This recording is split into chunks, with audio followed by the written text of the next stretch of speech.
ka foli di an filɛbaga ni an kanubagaw ma an minnu bɛ ka jɛni waati na an bɛ bɛɛ lajɛlen fo ka waleɲuman dɔn sisan teliyala an bɛna kuma di honorable Abasi Foma ma sabula a ye kunnafonidilaw wele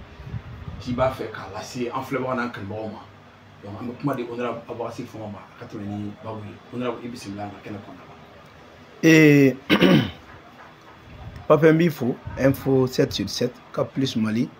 Malikura TV, and BMTV, Maubefo. Bisuina la série folie et follow. Katalasi un et Barakenyon.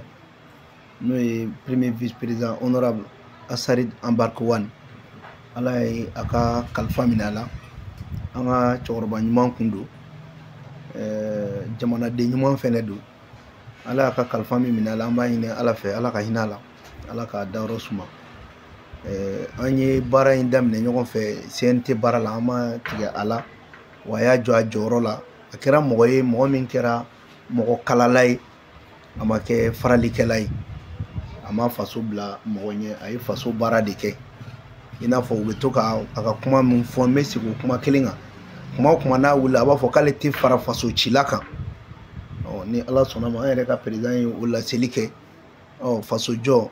a taara ka min to ni ala taala sɔnna ma papin an bɛ o faso jɔ baara tɔ kɛ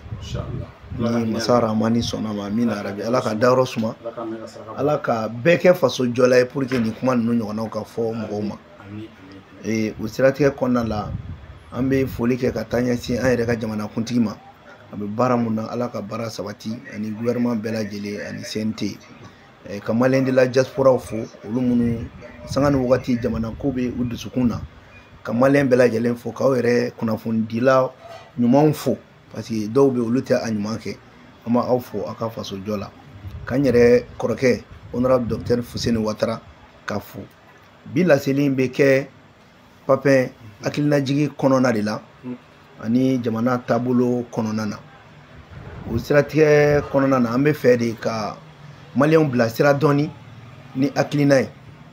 papin aw bɛɛ lajɛlen b'a kalama k'a fɔ Mali ka nin kɛlɛ in a ma sɔrɔ dɔwɛrɛ fɛ Faransi de taara bin Libi kan f'u yɛrɛ ka président kɛra k'a fɔ ko tiɲɛna k'u jalaki don olu de binna Libi kan o kɔlɔlɔ o marifatigiw olu de kɛra ka na tiɲɛni kɛ anw yɛrɛ fɛ yan donc anw ka kɛlɛ ju tɛ jamana si ye ni o Faransi kelen tɛ wa o hukumu kɔnɔna na human right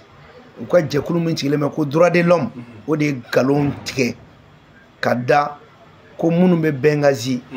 k'u ka liberté t'u bolo k'u lafiyalen tɛ donc Faransi ani OTAN wulila ka taa Kadafi faga an bɛ o kɔlɔlɔ de la bi an bɛ o gɛlɛya de kɔnɔ o siratigɛ kɔnɔna la papin anw nana Faransi bolo minɛ a bo la n'o ye n'an ye plainte don a kama plainte donna Faransi kama k'a fɔ su o su n'o bɔra an ka jamana in na ale de tun bɛ ka o terrorisiw financer papin an bɛ maliyɛnw hakili jigin o Faransi kelen anw de ka politique mɔgɔw y'u bolonɔ bila papier dɔ la a bɛ fɔ min ma ko accord de défense k'anw ka lakana ta ka kalifa Faransi la ka maliyɛnw janfa yan nɔ accord barikani min na don min u y'a kalan fo siɲɛ joli mais o accord barikani kelen an ka politique mɔgɔw olu de y'a jamana ka lakana ta ka kalifa Faransi la a don wagati kama n bɛ aw hakili lajigin a y'a sɔrɔ IBK bɛ fanga la a y'a sɔrɔ Musa Mara ye premier ministre ye wa o don Bandaw de tun ye ministre de la défense ye min y'i bolonɔ bila la Faransi ka papier in nana de k'u ka kalan fo siɲɛ 3 mais olu o papier kelen o de ye Musa ka papier min bɛ n'a bɛ fɔ ma ko coopération technique o de y'o papier ta k'o bila kɛrɛfɛ o de tun bɛ Faransi bali n'a sen tɛ su an ka jamana kan yan u y'o bila kɛrɛfɛ u y'o papier kelen min don ba la n'a bɛ fɔ ma ko opération Barkhane o de ye traité Serval ani traité Barkhane k'a bɛɛ kɛ gafe kelen wa a bɛɛ tun bɛ lawaleya an ka jamana kan yan wa o la hali ni Faransi y'an ka sarasiw faga ou bien n'a ye mɔgɔ dɔ faga a tɛ kiiri a tɛ ɲininka minnu y'o kɛ bi n'olu de bɛ ka wuli k'u bɛ jamanako kɛlɛ la ka sɔrɔ jamanako kɛlɛ tɛ kuma in bɛ mun nɔfɛ an ye nin san hakɛya mun kɛ kɛlɛ la maliyɛn fɛn fɛn sara maliyɛn ba 10 ni kɔ mɔgɔ si ka su tɛ Faransi ka su de don maliyɛn fɛn fɛn sara a fɛn fɛn sara nin kɛlɛ in kɔnɔ ATT bɔli ka Aguelɔ kun minɛ a su bɛɛ ye Faransi ka su ye parce que a yera ale de bolo minɛna k'ale de kun bɛ ka terroristes financer ale de bɛ ka wari d'u ma bon Papin Mali y'o gafe mun dilan n'an ko k'an ka taa tiɲɛ kɛnɛ kan n'a bɛ f'o ma tubabukan na ko l'épreuve de la vérité devant l'ONU Papin an ka politique mɔgɔw de wulilen bɛ walasa o kuma in de ka dogo u bɛ fɛ an ka nin kuma in de dogo parce que olu ma kuma dɛmɛ mais bi u bɛ ka wuli courant tɛ yen dɛ ji tɛ yen dɛ nin wari bɛ CNT bolo dɛ nin don ta nin bɔ ta a bɛɛ kun ye ka maliyɛnw laɲinɛ Faransi ka plainte kɔ wa o wagati kelen in na CEDEAO kelen ale de fana ye Faransi dɛmɛ a ka baara la a ma condamné u ye sanction ta anw kama o de kama anw fana bɔra CEDEAO la parce que olu yɛrɛ ka jugu ni mɔgɔ fagala ye wa ale bɛ k'o Faransi ka baara de kɛ o de la politique mɔgɔ fɛn fɛn ko k'an bɔra CEDEAO la k'an ma bɛn a ma a bɛɛ bɛ Faransi ka baara la Papin pour que maliyɛnw ka faamuya gouvernement civil min bɛ ka sigi kun foyi t'a la walasa ka transition lasegin kɔ ɲinɛ ka kɛ Faransi ka plainte kɔ u ma dan o ma k'u bɛ ka wuli bi k'u bɛ colonel Assimi maa min y'a yɛrɛ di jamana ma k'u bɛ t'o tɔgɔ tiɲɛ k'o bɛ ka segin ko ni Faransi bɛ k'i bolo di ɲɔgɔn ma nin bɛɛ kun ye ka maliyɛnw la dusu ka fanga nege bɔ maliyɛnw na k'a yira ko fanga bɛ sira jugu kan président tɔgɔ bɛ tiɲɛ kuma bɛ fɔ président ma parce que o dɛsɛra Papin a laɲini bɛ dɔrɔn kelen dɔrɔn nɔfɛ l'épreuve de la vérité Faransi bolo minɛli min kɛra terroriste kɛlɛli la o de kama ni wulila bi u bɛ tila k'a fɔ bɛ taa nkalon tigɛ ko Assimi yɛrɛ sɔnna ko ni terroriste ka kuma ɲɔgɔnya cɛman ni ɲɔgɔn cɛ Assimi y'a fɔ a ka discours la maliyɛn bɛɛ ɲɛna ko maa o maa ye dankari kɛ Mali la ani Mali jamana la k'an n'o tɛ sigi ka kuma u bɛ k'a fɔ ko minnu ye jihadistes ye jihadistes tɛ o Papin ni min ko jihadistes don kɔrɔ tɛ jihadiste kɔrɔ dɔn jihadiste ye maa min bɛ diinɛ kɛlɛ la mais nin fɛn fɛn tɔgɔ filɛ k'a fɔ a yadi n'a kufa ninnu olu de ka mɔgɔw taara a ka hakɛ to ka taa maaw denmuso ka jɛ u fɛ i fa jɔlen bɛ a tɛ ka fɛn kɛ u bɛ jɛ i muso fɛ i yɛrɛ ɲɛ na mɔgɔ 5 mɔgɔ 6 olu bɛ se ka silamɛ o diinɛko kɛlɛ bɛ bɔ olu bɛ se ka diinɛko kɛlɛ kuma fɔ cogo di k'u bɛ diinɛko la maa min bɛ k'olu dɛmɛ bɛ diinɛko la donc Papin n bɛ fɛ k'a fɔ maliyɛnw ɲɛna u k'a faamuya ko jamana bɛ kɛlɛ kelen dɔrɔn de la anw ka yɛrɛma hɔrɔnya bɛ di an ma cogo min Assimi nana a b'o k'o kɛlɛ kelen de kɛ a ma b'o kɛlɛ fɛnɛ kɔnɔ mais a b'a dɔn Mali politicien caman jasilen ka ca u bɛ Faransi miirina de b'u kɔnɔ Faransi dusu de b'u kɔnɔ u bɛ baara kɛ ni o de ye o de la n'u wulila courant tɛ yen dɛ ji tɛ yen mais a courant ko kuma nɔgɔyalen tɛ nin n'u bɛ maloya Assimi filɛ ka nin min kɛ 200 mégawatts o ye Tanankɔrɔba ta ye 100 mégawatts o ye o kɛra Safota ye a tɔ ye 100 ye olu de la k'u k'u si kɔnɔ n'olu tun ye nin kɛ a ka kɛ dɔrɔn san 3 o san 3 o kun ka nin ɲɔgɔnna kɛ courant ko bɛ bila yan n bɛ fɛ k'a fɔ maliyɛnw ɲɛna u kana sɔn mɔgɔ ka don u n'u hakili cɛ transition bɛ ka nin kɛ dɛ nin wari ka ca dɛ ɲinɛni ye nin faga dɛ sunsanni ye nin tɔmɔ a bɛɛ dabɔra ka maliyɛnw la ɲinɛ maliyɛnw bɛ kɛlɛ mun na u kana ɲinɛ a kɔ Papin politique kɛlɛ tɛ Mali la Papin politique kɛlɛ tɛ u bɛ Faransi ka baara de la wa o Faransi ka baara de bɛ dabɔ ka kuma dɔw fɔ min bɛ jamanadenw kunkolo yɛlɛma mun bɛ jamanadenw sigasiga fanga la n'u bɔra dɛ Sadio ni Assimi bɛ tan dɛ karisa ni karisa bɛ tan Papin min jɛlen don Burkina président joli bɛ yen kelen tɛ Niger joli bɛ yen wa kelen de b'anw fɛnɛ fɛ yan o président kelen a bɛ sira mun kan Papin an bɛ t'o sira kelen de kan an tɛ maa si lamɛn o la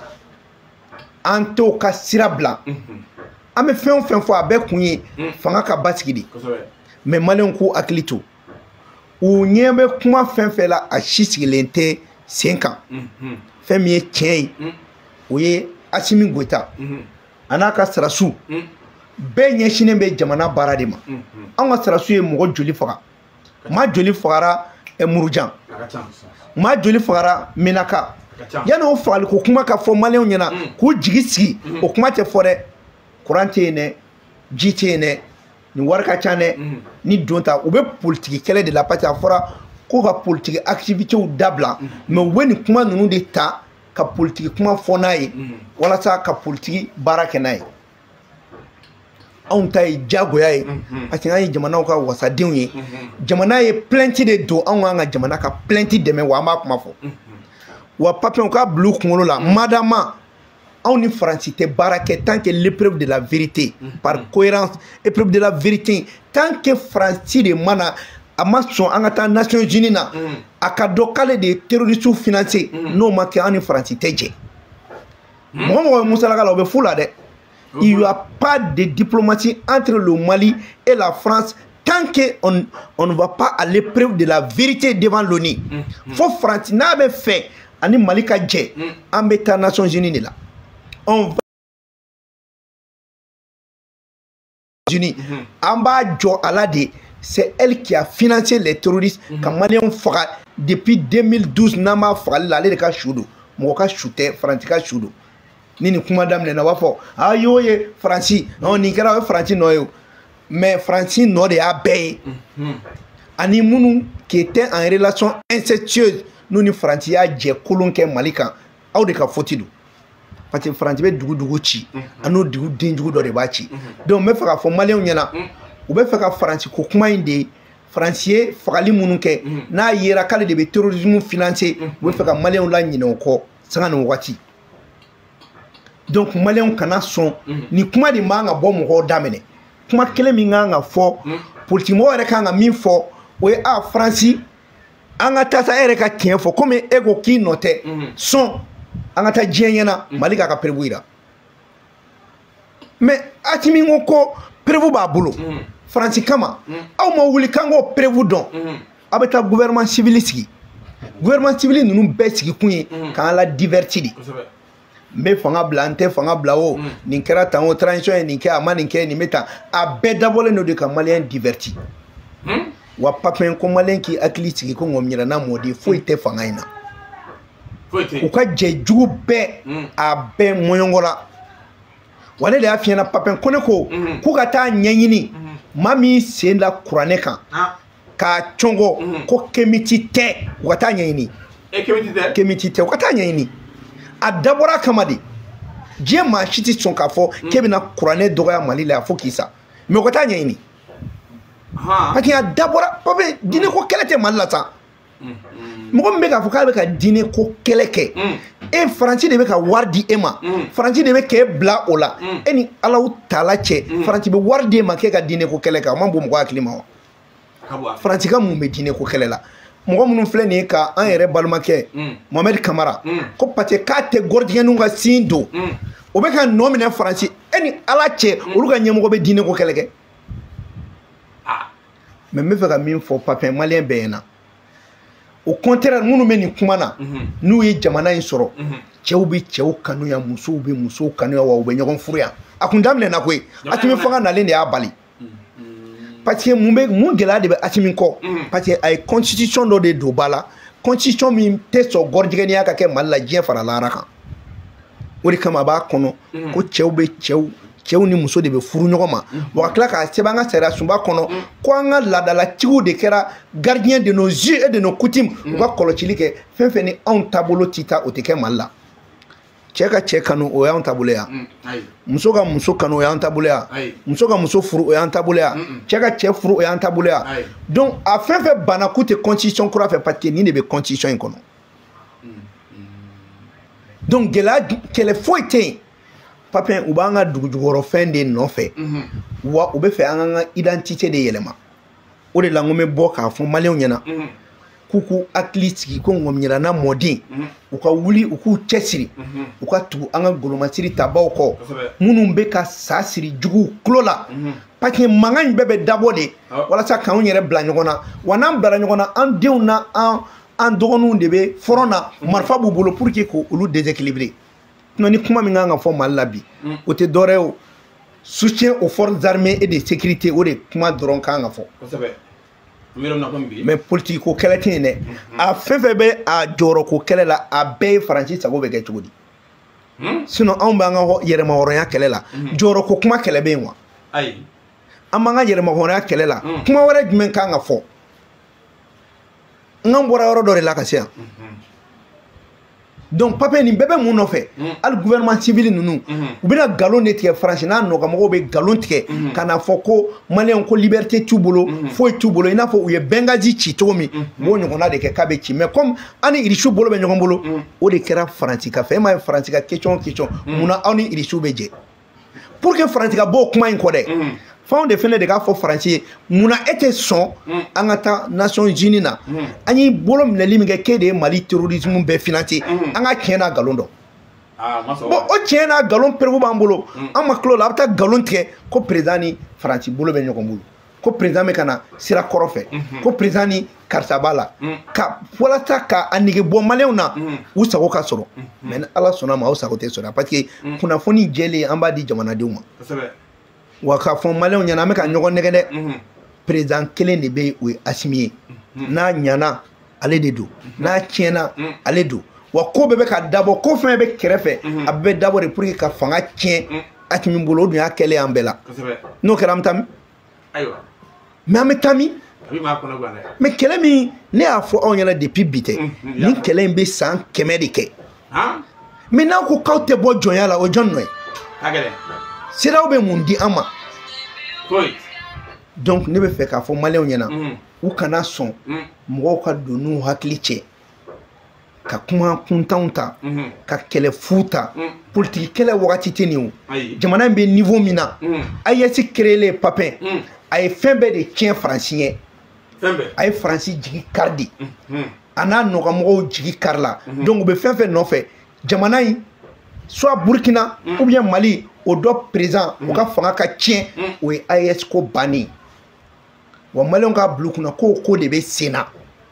u t'a fɔ AES u tɛ plainte ko kuma fɔ u tɛ CEDEAO ko fɔ mais courant tɛ yen dɛ ji tɛ yen dɛ nin bɛ ka di CNT ma dɛ n'o fɔra maliyɛnw jaa ninnu yɛrɛ ta tɛ Mali ko ye a bɛ tan an tɛ mɔgɔ ko kɛlɛ la dɛ an b'an ka indépendance ko kɛlɛ de la la liberté l'indépendance du Mali an bɛ ka bɔ jɔnya mara kɔnɔ an b'o de la donc maliyɛnw kana sɔn maa minnu dusukun sɔnna Faransi la ka ban u ka don n'u hakili cɛ sinon ni nin bɛɛ tun bɛ se fɛn na an tun bɛ se nin ma ni élection ko de don Papin an ye IBK sigi ka députéw sigi ka maire sigi o kɛra Mali solution yan donc élection bɛ se ka kɛ jamana jumɛn solution ye jamana de bɛ jɔ fɔlɔ ka sɔrɔ k'a fɔ k'i bɛ taa élection na donc jamanaden bɛɛ ka bila i kunna k'an mago bɛ mun na bi an bɛɛ k'an miirina kɛ kelen ye cɛ kelen muso kelen président kelen an ka tugu miirina kelen jamana kelen an ka baara kɛ n'o ye non mais Papin o kɔni ye manamanakan de ye o ni an ye élection joli kɛ Mali bɔra nin kɔnɔ pendant 33 ans an tɛ élection na a ye jamana jɔ wa élection tɛ jamana jɔ o ye c'est à dire i b'a dɔn Papin kuma la i b'a fɔ ko malédiction de bɛ anw kɔ quoi an bɛ se ka nin kɛlɛ kɛ ka Faransi gɛn k'a ka armée gɛn ka MINUSMA gɛn ka bɔ G5 Sahel la ka tila ka na AES créer ka bɔ CEDEAO la o bɛ se ka don e kunkolo ma cogo di ko jamana ɲɛmɔgɔ min y'o kɛ k'o bɛ jamana janfa mais a dabɔra a kama de o maliyɛnw yɛrɛ mɔgɔ min bɛ nin fɔ maliyɛn kan ka kabakuru ta o tigi de kama parce que nin tɛ k'a kɛ i n'a fɔ ko juru bɛ mɔgɔw nun na e ka Faransi gɛn k'a ka ambassadeur gɛn ka bɔ G5 Sahel la ka MINUSMA bila sira ka accord d'Alger k'o bila kɛrɛfɛ ka bɔ CEDEAO la ka AES créer jamana kuntigi min b'o kɛ o bɛ sɔn cogo di k'o jamana kelen janfa k'o bɛ taa ko kolon wɛrɛ kɛ o bɛ kɛ cogo jumɛn Papin président bɛ yɔrɔ min na président ŋaniya tɛ foyi ye maliyɛn bɛɛ k'a dɔn an bɛ ka taa taasira min fɛ o de y'a to ko bɛɛ ka k'i yɛrɛ n'i ye jateminɛ kɛ Asimi nalen a ye Moro Keita réhabilité a fɔra de ko Moro sara comme un instituteur mais a y'a ka président a y'a dɔn a ka présidenya kɔnɔ Moussa Traoré go mars 89 ay Moussa Traoré fene la kodon faut ka emia promotion do baptisé la Chekoro Bakayoko o fene ayo la kodon atete ayo la kodon Salif Keita Demongo ayo la kodon c'est-à-dire kebe sira mun kan ale be maliko de la quoi anga fara ɲɔgɔn kan ale tɛ Moribo ko kɛlɛ la a tɛ Musa ko kɛlɛ la a tɛ Ibeka ko kɛlɛ la a tɛ Atete ko kɛlɛ la a ko de malien bɛɛ ka fara ɲɔgɔn kan maintenant o yɛrɛ min b'ale kɔnɔ n'a bɛ ka baara kɛ o de fɛnɛ fili de b'o la o parce que ale ŋaniya y'o ye mais dɔw t'o de fɛ e bɛ k'a fɔ k'an ka fara ɲɔgɔn kan ka jamana jɔ mais olu tɛ jamana ko la olu bɛ place ko de la et c'est pour cela consensus tɛ jamana foyi jɔ consensus jamana ju jɔ sira kelen dɔrɔn de fɛ i b'a la ou bien i t'a la wa papier n'a bɛ maa o maa kɔnɔ ko tɔgɔ b'i la ko jamu b'i la bilayi n'i bɔra Hakimi ka miirina kɛlɛ kɔnɔ i b'a tɔgɔ perdre i tɔgɔ bɛ bin dɛ parce que maliko kɛlɛ dɔrɔn wala ne bɛ to k'a fɔ mɔgɔw ye n'i bɛ ka maliko kuma fɔ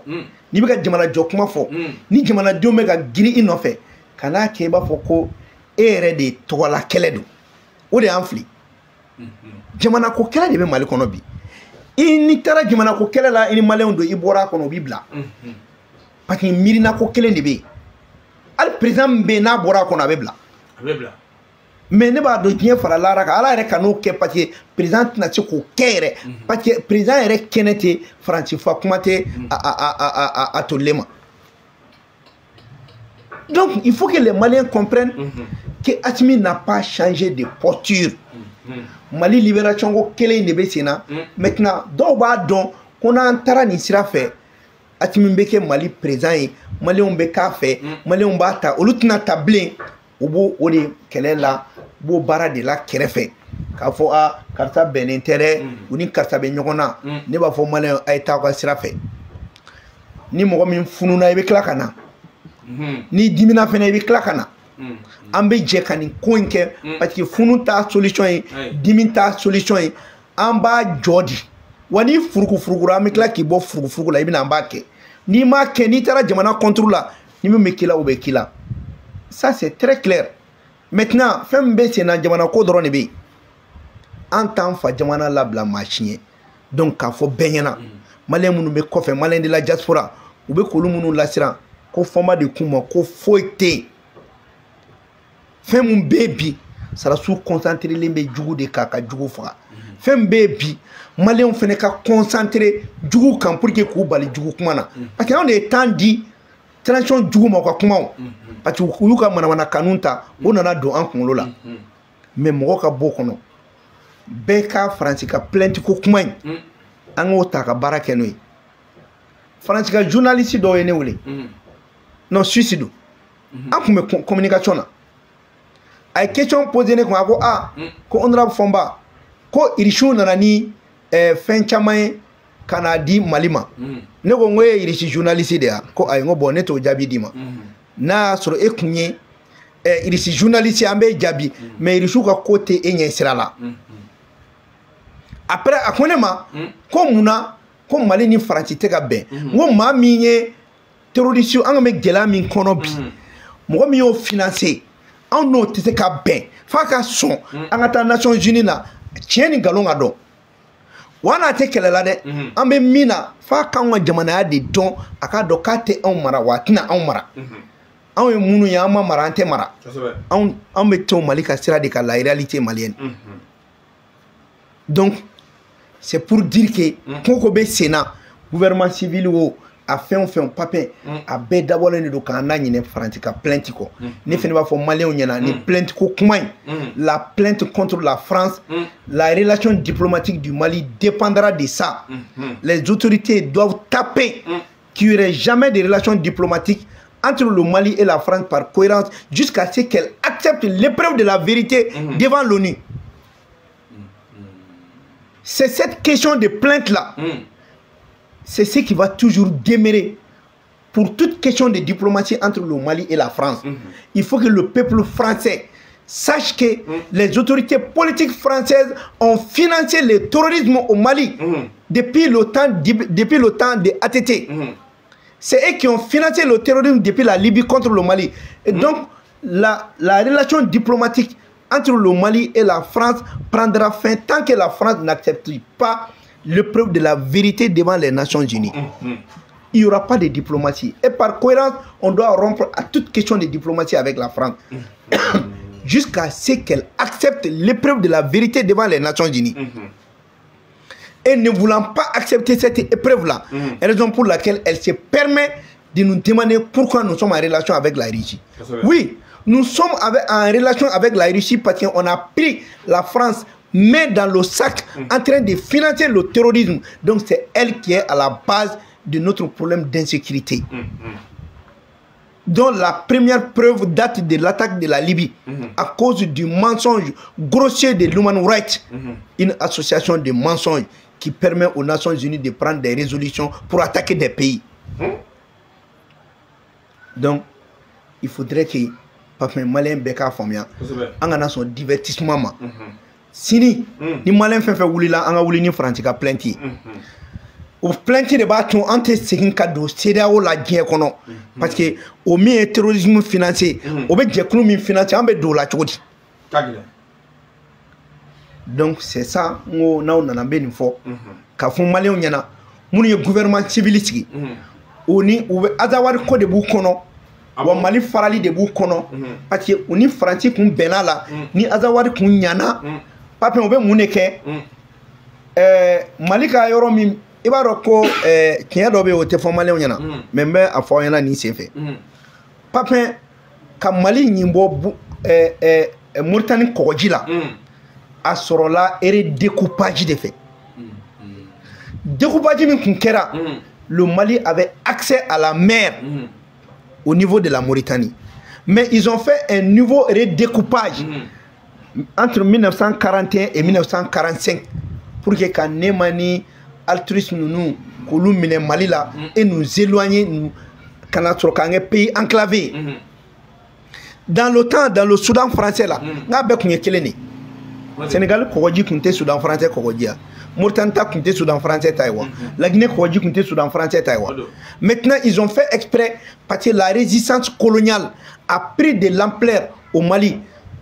avec l'Almami Samori Touré, Tcheba Traoré, Amadi, Segou Amadou, plus d'autres personnes et Firoun.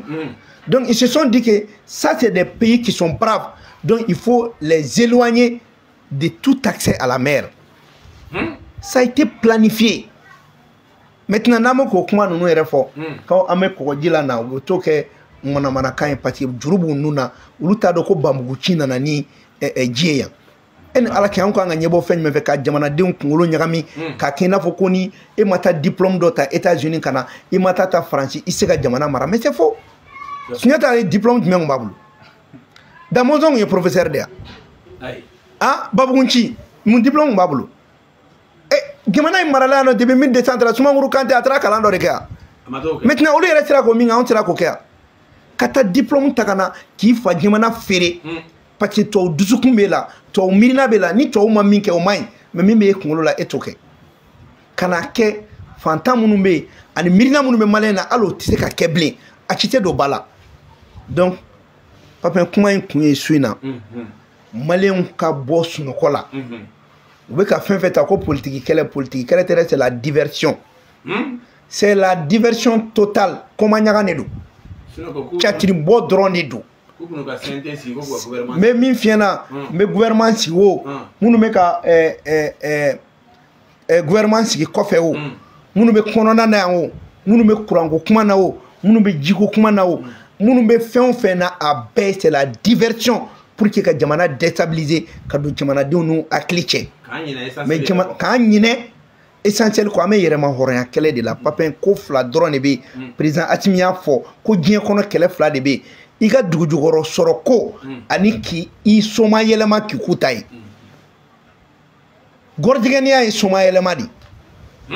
ode bolo dien kono kana no ma ke gana ni ekute war jurudo la ko fuka so gordigania ma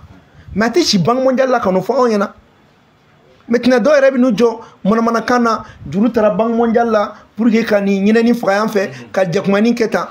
Mais la Banque mondiale a tout le temps donné de l'argent. La preuve, en yɛrɛ juru ta Banque mondiale fait ou dɛsɛra k'alo juru yɛrɛ utiliser f'a seginna ka sɔrɔ Mali bɛ k'a tɔnɔ sara. Maintenant, au tara, même 2021, au tara. 2023, dɔ tara. Banque mondiale ka baara ni fɛn jumɛn bɛ ɲɔgɔn ye sira la. Donc c'est pour dire tout simplement, mana kan fɛn fɛn bɛ réseau ninnu kan a donsena bɔsi a timiya kɛ ta bɛɛ galon. C'est pour que ka jamanadenw tigɛ u yɛrɛ la, ka jamanadenw tigɛ fanga la, u ka wuli jamana kama. Donc jamanadenw k'a faamuya ko nin baara labɛnna de, ko diinɛ ko kuma kɛlɛ tɛ Mali la, kɛlɛ tɛ Faransi de b'a ko kɔfɛ. Politique ko kɛlɛ tɛ yen, a politique kɛlɛ bɛɛ ye jamana ka ɲagami a ka ta ka di Faransi ma. Gouvernement min bɛ ka sigi foyi tɛ yen, Mali bɛ se ka fara cogo min na, Faransi dɛsɛra de. U t'a dɔn u bɛ don da min ye, mais Papin fɔ Maliyɛn k'a faamuya ko an bɛ nin kɛlɛ la fo san 100. A ma daminɛ fɔlɔ dɛ, n'a bɛ min kɔnɔ k'a daminɛna, a ma daminɛ, mais pour que an ka nin kɛlɛ ban, Papin an bɛ baara fɛnɛ de kɛ, parce que anw tɛ sɔn baara ma. Wa an bɛ nin bɛɛ la, hali fanga jugu yɛrɛ bɛ baara kɛ fanga yɛrɛ kɔnɔ. Papin n ko cadre dɔw bɛ content n'a fɔra ko gɛlɛya bɛ Mali kan. Ala mɛ bilahi e yɛrɛ bɛ ka sara o jamana fɛ, u bɛ ka wari ba ta, mais n'a fɔra ko gɛlɛya bɛ yen, olu yɛrɛ de bɛ tila k'o gɛlɛya ta k'o sarada jugu la kɛnɛma, e tun bɛ ka anw servir a kɔnɔ. O de kama an b'a bɛɛ tiɲɛ da, Asimi bɛ bɔ a bɛɛ kalama. Papin interpellation caman ne y'a kɛ dɛ, question écrite caman cira ministre ma, ne y'a kɛ, mɔgɔ wɛrɛw bɛ CNT kɔnɔ minnu y'a kɛ pour que ko ka ɲɛdɔn tɛ, parce que ministre yɛrɛ t'a dɔn k'a fɔ k'u ka mɔgɔ dɔw bɛ yen u tɛ baara la. Parce que question ninnu de bɛna to i yɛrɛ b'a dɔn jɔn de b'a ka baara la, jɔn t'a ka baara la. Parce que sisan anw fana b'o de la, Asimi tɛ se ka nin bɛɛ kɛ dɛ. Nous aussi on est en mission. Donc kuma kun ye nin de ye, ka maliyɛnw la rassurer, k'a f'u ɲɛna an ka hakili kɛ kelen ye, an ka dusukun kɛ kelen ye, jamana mago bɛ basigi de la, jamana mago bɛ bɛɛ k'a dɔn k'a fɔ u bɛ ka bɛɛ ja lawuli, ka bɛɛ bila ɲɔgɔn na, i b'a fɔ ko yanni dugu ka jɛ Mali bɛ ban. Donc bɛɛ k'a bila i kunkolo la ko n'an bɛ fɛn fɛn kɛ an ka tugu fanga kɔ, n'an bɛ fɛn fɛn kɛ an ka dugawu kɛ jamana ɲɛmɔgɔ ye, an ka dugawu kɛ fanga in ye, Papin an k'a dɔn ko segin ko tɛ yen bilen. O banna pewu, mɔgɔ ci kana to mɔgɔ ci ka manamana kuma ka don i tulo la. Minnu tun b'a kumaw na an y'a fɔ, mais an b'a fɔ Maliyɛnw ɲɛna an bɛ segin k'a kɛ. Foyi tɛ Maliko kɛlɛ kɔ, Maliyɛnw k'u dusukun kɛ kelen ye, an ka sarasiw u bɛ baara min na, an k'u ka baaraw fɔ, an ka sarasiw dɛmɛ u ka baara la, parce que jugu ka ca de. Wa k'a fɔ bɛɛ ɲɛna, Papin minnu bɛ jɛ jugu kibaruya jugu lase la u ka bɔ a kɔnɔ. Jagoya t'i ka kuma ye, n'i y'a dɔn i tɛ ɲuman fɔ i da de. Mais jamana in foyi t'an bolo ni Mali tɛ. E k'i jamanaden bɛɛ ka tugu président kɔ, an bɛɛ de b'an yɛrɛ sɔrɔ o la, an bɛɛ de bɛ taa o miirina kelen na, an bɛɛ ka jɛ ni ko min bɛ se ka ɲa an k'o fɔ o ka ɲa, n'a ti ɲa an k'a ɲini a ka ɲa. Papin an kana kɛ tiɲɛnikɛla ye, Ala kana an bila ka tiɲɛni kɛ, Ala kana an bila ka farali kɛ, Ala k'an kɛ jama tugubaga ye. Donc mun bɛ fɛ ka nin de fɔ ka ɲini Maliyɛn bɛɛ fɛ, kuma in dabɔra kama parce que an nana la kɔlɔsi, an taara ɲɛɲinini de kɛ, an nana ye k'a fɔ Faransi bɛ fɛ de Mali ye plainte min don a kama a kuma kana fɔ, o la a b'u yɛrɛ ka politiciens bila, u ka politiciens lamɔlenw bila an contre la, ka na an kulokɔrɔla tɔrɔ, courant tɛ yen dɛ, ji tɛ yen dɛ, tubani bɛ yen dɛ, wuluni sara dɛ, manamanakan gansan, alors que an bɔra saya de la, an kun bɛ ka faga de, an ka dugukolo 2 tiers de kun minɛlen don anw na, an y'o min récupérer an ma ɲɛsin o baara tɔ de ma. Donc jamanaden bɛɛ ka bila i kunkolo la ko président bɛ, n'i y'a ye président t'i yɛrɛ bila kuma caman na, a ɲɛsinnen bɛ sira kelen min ma, o ye nin de ye. N bɛ segin a kan, kuma o kuma bɛ dugu kɔnɔ, n'u bɛ ka kuma o kuma mɛn a bɛɛ ye divertissement ye. Min jɛlen don o ye Mali ka yɛrɛma hɔrɔnya de ye. Donc o de tun bɛ n bolo ka fɔ aw ɲɛna.